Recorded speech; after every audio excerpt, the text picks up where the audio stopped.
আমরা মধু না, আমরা খাঁটি দুধ বিক্রি করবো এখন থেকে, দুধ দুধ। তো দর্শক, আজকে আপনাদেরকে দেখাবো অরিজিনাল মধু বাগানি। আপনারা মধু দেখতে চাচ্ছেন, মধু দেখাবো।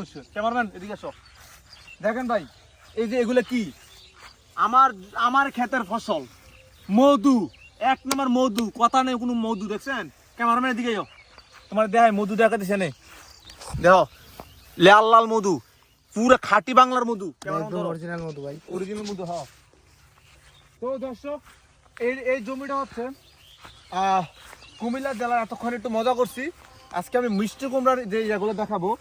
একটু দূরে দূরে থাকেন ক্যামেরাম্যান, তাহলে একটু আমার একটা অ্যাঙ্গেল দেখাতে সুন্দর করে। তো এটা হচ্ছে কুমিল্লা জেলার বুড়িচং উপজেলার বাকশিমুল গ্রামের একটা কুমড়া বাগান। এই কুমড়া ক্ষেতের মধ্যে ব্যাপক পরিমাণ কুমড়া ধরছে, যা আপনারা ঠিক দেখলে বুঝতে পারবেন। দেখেন মাশাআল্লাহ কত সুন্দর, কত বড় একটা কুমড়া, দেখছেন কত বড়। ক্যামেরাম্যান যখন বলবো তখন সামনে সে কুমড়াটা দেখাই দাও। হ্যাঁ দেখছেন মাশাআল্লাহ কত বড় একটা কুমড়া। এই যে দেখেন লাল লাল কুমড়া এগুলো খুব মধুর মতো মিষ্টি। আপনারা যদি রান্না করে এখন ঠিকই বুঝতে পারবেন। কিছুদিন আগে এখানে প্রায় 1 ট্রাক দিয়ে কুমড়া চালান করছি। এখানে আবার ব্যাপক আরো কুমড়া বাগান আছে, এই বাংলা বাগান হচ্ছে কুমড়া বাগান। তো এখানে এত পরিমাণ কুমড়া আপনারা না আসলে দেখতে পারেন না। অবশ্যই কুমড়ার দাম বেশি না আপনারা এখন, কিন্তু এইটি হচ্ছে অরিজিনাল মধু।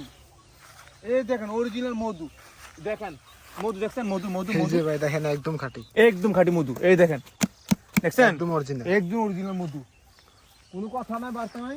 আপনারা কি একটা পাইছেন, মধু মানে এগুলা মধু, বুঝছেন?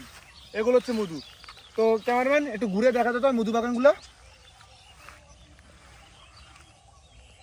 ঠিক আছে, অফ করে দাও, আর দেখা লাগবো না মধু। বহুত দেখে গেছে সারা বাংলাদেশটার মধ্যে ঢুকাই দেয় না। কি একটা তরমুজ ব্যাপারে তরমুজের ব্যবসা শুরু করেছে, খালি মধু নাকি নাকি মধু বিক্রি করে। এই মিয়া, আমরা কি মধু কি? এই দেখেন মধু নাকি এগুলা, আমরা মধু না, আমরা খাঁটি দুধ বিক্রি করবো এখন থেকে, দুধ দুধ। রাহো।